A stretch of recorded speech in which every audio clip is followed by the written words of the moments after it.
Chapter 8. Harassment. It was a cool autumn morning, and Maomao was just about to head to the medical office for work when she was stopped by a delivery. She would have been perfectly happy with a gift, but that's not what this was. At least, it wasn't the kind of gift she wanted. "Is somebody harassing you? You know you can tell me, right?" Yarrow said, giving her a rare look of pity.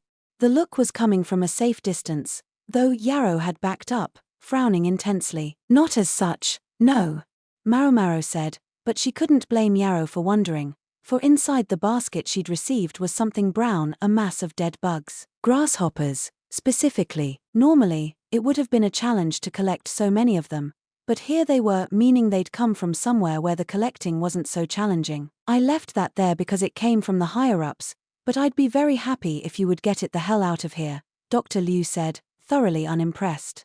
He was older, the highest-ranking man in the medical office, which meant there were very few people to whom he felt the need to be deferential. "And take it where?"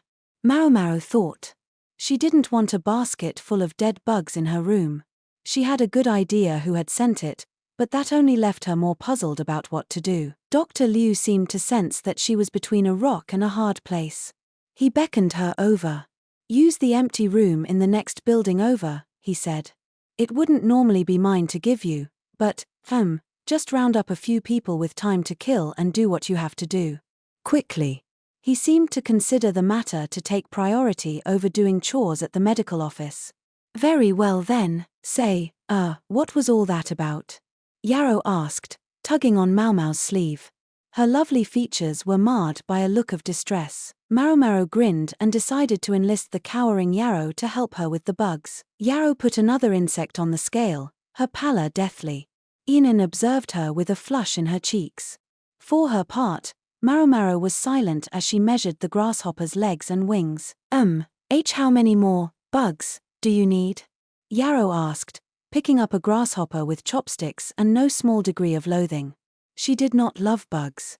They'd put 10 of them on the scale, one by one. They would take the average of their weight. "I don't suppose we need to weigh all of them," Maomao said. "But certainly the more the better." As she took her measurements, she put any specimens with unusual coloration into a separate pile. "If you find you can't stand it, milady, I'll take over for you," Ian offered. Yarrow, though, said, "No, I can do it." It's PP part of the job.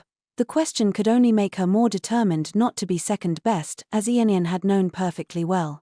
That was why she'd said it. "Young mistress," Ian said. The flush was growing deeper, her heart beating harder, and goosebumps standing on her skin as she watched Yarrow work with the bugs. Twisted, twisted, twisted, Maomao thought, giving them both something of a scowl. But she didn't stop working. They'd gotten through about a third of the pile when a visitor arrived, a small man with round spectacles, tousled hair, and, today, a grin. "Well, hello." It was, needless to say, Lahan. Maomao didn't stop working, but now she looked angry. Lahan appeared unconcerned as he scanned her numbers. "Maomao, think you could be so kind as to explain this figure here to your older brother?" She pointedly ignored him, so he whispered in her ear, "I brought your reward from last time. The one I mentioned. I guess maybe you forgot about it." Maomao's eyes flitted to Yarrow and Ian. Yarrow appeared not to have noticed, Ian had, but she was pretending she hadn't. Lahan was referring to Maomao's investigation of the Shawnese shrine maiden, which she had conducted without the knowledge of the other two women. She'd assumed the matter had been lost in the shuffle surrounding the attempted poisoning of the shrine maiden, but it seemed Lahan had remembered. Maomao finally stopped working. "We've done about 300 of them. I measured the length of their legs and wings, and recorded their color and weight, as well as how many eggs the females are carrying.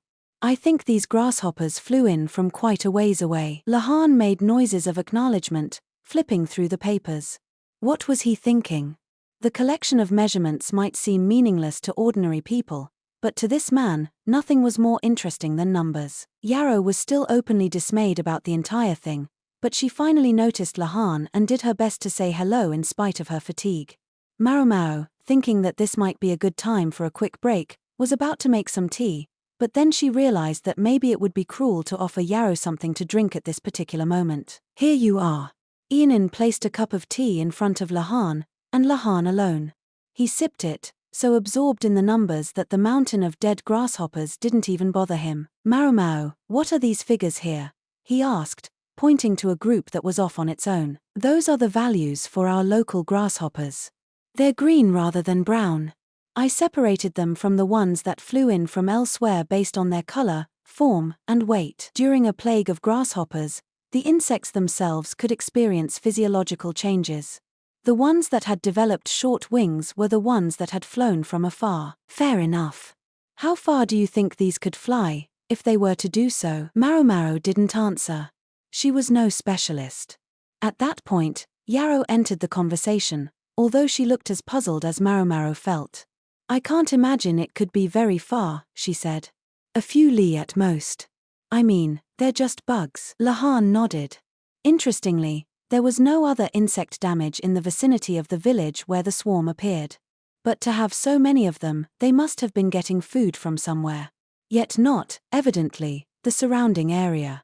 He produced a map from the folds of his robe, an illustration that encompassed the entire country. You suggested they would only be able to fly a few li, yes? Yes, and I think I was being generous, Yarrow said. However, Lahan said, and here he took out a piece of string that he laid on top of the map. He must not have wanted to write directly on it, and was using the string instead. He oriented it diagonally from the northwest toward the location of the afflicted village. This is the direction of the seasonal wind, he said. You think they came in on the breeze? Maomao said. Yes. In which case, they could most likely travel tens of li if they wanted. Next he placed several white go stones on the map. What are the stones for? Maomao asked, gesturing. They represent areas where there was insect damage. I think it's reasonable to assume that this area is only the latest victim of the swarm as they travel from the northwest. That's the direction of hougong, Yarrow said. Maomao didn't say anything. She felt an unpleasant bead of sweat run down her neck. Yarrow had only stated the fact, she hadn't seen the implications. Lahan was talking about something more.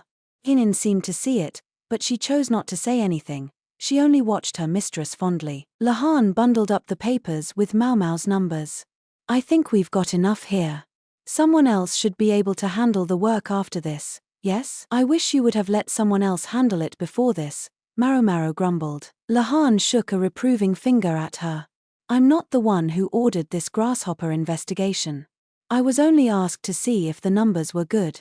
I may not look it, but I'm a busy man. He tried to sound indignant, but it was hard to take him seriously given that he was fiddling with the go stones while he spoke.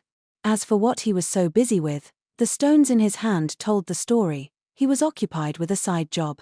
If the numbers aren't accurate, then what might otherwise be seen is obscured. We had to make sure we started with good measurements. Maomao understood what he was trying to say. He probably already had perfectly good numbers. As he made to leave, however, she grabbed his sleeve. Aren't you forgetting something? Oh. Yes, of course. Lahan theatrically produced a package, inside of which was a root vegetable. Maomao couldn't help it. She felt the breath start to come hot in her nostrils. I'll show myself out, then, Lahan said. Maomao had gotten what she wanted. She had no more business with him. What's that? Ginseng? Yarrow asked, peering at it. Ianin seemed to know the vegetable's secret. Yes, it is. But, as for Maomao, all she could do was stare intensely at her prize. She couldn't have looked away from it if she'd wanted to. It was irresistible to her, beautiful. She began to laugh. He. Ah. Are you okay? Yao asked. Ha he was her only answer. Inen, I think there's something wrong with Maomao. You're just now noticing, milady. As far as Maomao was concerned, they may as well not have been talking. Everything else at that moment seemed trivial compared to her ginseng. He. There's something going on here. I know it. That thing he gave her is some kind of awful drug, isn't it? It's all right, young mistress. Yes, it's a drug, but there's nothing awful about it. Maomao held up the ginseng triumphantly and spun around. Ginseng. Indeed. But this wasn't just ginseng. This was medicinal ginseng. People had never succeeded in domesticating it. The only thing one could do was to search for it in nature. It sometimes went by the name of bungchui, Boiled without peeling, it had become red ginseng. Such a large one was quite a rich gift. For the first time in a long while, Maomao danced her happy dance, in a room full of dead bugs, while Yarrow, increasingly concerned, and unworried, looked on.